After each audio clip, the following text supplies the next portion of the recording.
આ દિવસોમાં આમ આદમી પાર્ટીની કિસાન બચાવ પરિવર્તન યાત્રા ચાલી રહી છે। આગામી દિવસોમાં આ યાત્રા રાજુ કરપડાના ગઢ સુરેન્દ્રનગરમાં પહોંચવાની છે। ત્યારે એક સમયે રાજુ કરપડાના જેલના સાથી રહેલા પ્રવીણ રામ છે તે સુરેન્દ્રનગરમાં એન્ટ્રી મારવાના છે। ત્યારે રાજુ કરપડાને પ્રવીણ રામની આ પરિવર્તન યાત્રા ખેડૂતોને લઈને છે તે લઈને સવાલ કરતા તેમણે શું કહ્યું વિગતે વાત કરી। વૈષ્ણવજન તો તેને કહીએ જે પીડ પરાઈ જાનાને રે। નમસ્કાર દર્શક મિત્રો, નવજીવન ન્યૂઝમાં આપનું સ્વાગત છે। હું છું ફૈઝાન।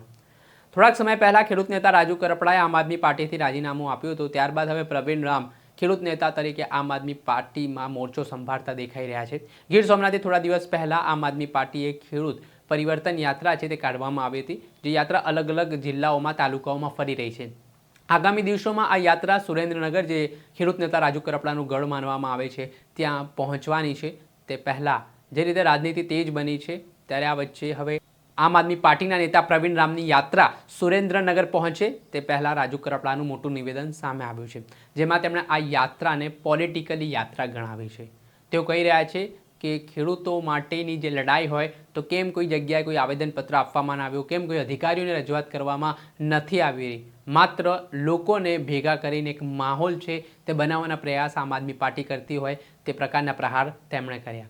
સાથે જ વાત રહી શું પ્રવીણ રામ સુરેન્દ્રનગરમાં ખેડૂત યાત્રા લઈને પહોંચવાના છે તો રાજુ કરપડા જોડાશે, તે બાબતે રાજુ કરપડાએ શું જવાબ આપ્યો તે પણ સાંભળો। આગામી દિવસોમાં જેલના સાથી રાજુ કરપડાના પ્રવીણ રામ છે હવે ખેડૂતો માટે તેઓ લડત ચલાવી રહ્યા છે। ખેડૂત નેતા તરીકે હવે આમ આદમી પાર્ટી તેમને રિપ્રેઝેન્ટ કરી રહી છે। ત્યારે આપણે રાજુભાઈ કરપડા સાથે જ વાતચીત કરીએ।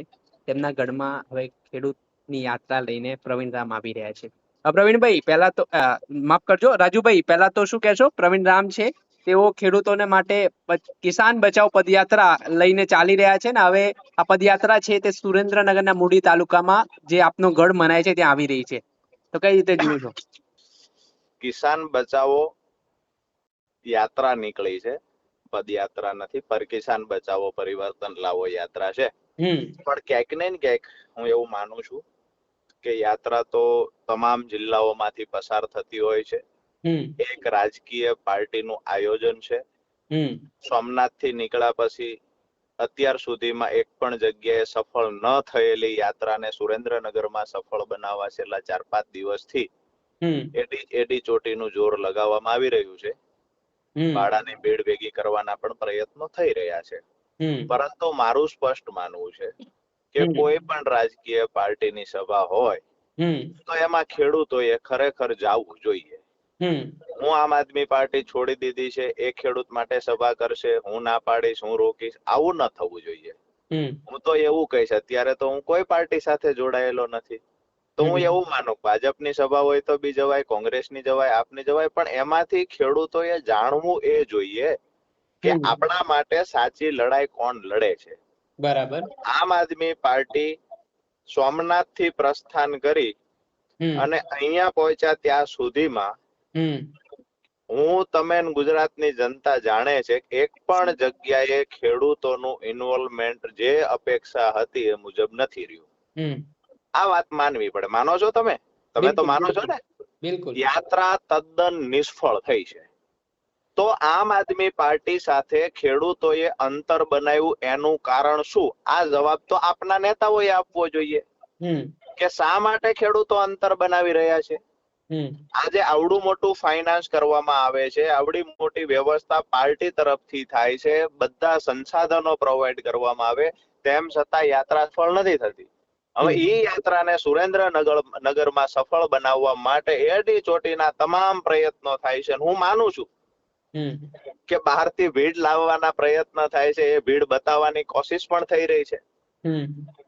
ગાંધીનગરમાં પણ ખૂબ મોટું પ્લાન આયોજન થઈ રહ્યું છે, ક્યાંક ને ક્યાંક કૃત્રિમ રીતે બતાવવામાં આવે છે ખેડૂત અમારી સાથે છે। પરંતુ કૃત્રિમ યાત્રા, કૃત્રિમ સભા, ઓર્ગેનિક સભામાં જે તફાવત હોય છે એ આવનાર સમયમાં ખેડૂતોના પ્રેમ થકી રાજુ કરપડા બતાવશે। જેવી રીતે સુરેન્દ્રનગરમાં અમે સભાઓ કરીએ છીએ એકદમ ઓર્ગેનિક સભાઓ કે જ્યાં સ્વયંભૂ ખેડૂતો પોતે આવે, ખેડૂત આયોજન કરે, ખેડૂત ભાષણો કરે, ખેડૂત બોલે, ખેડૂત સમર્થન આપે, આ સભા ઓર્ગેનિક।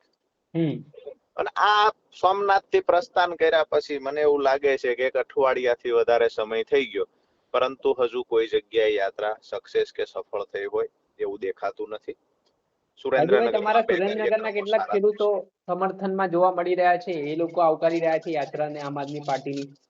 આમ આદમી પાર્ટીના કાર્યકર્તાઓ અને હોદ્દેદારો છે, ખેડૂતો નથી. ક્યાંક ને ક્યાંક મીડિયાને ગુમરાહ કરવાના પ્રયત્ન થાય છે. અચ્છા, તો તમામ વિડીયો જોયા છે.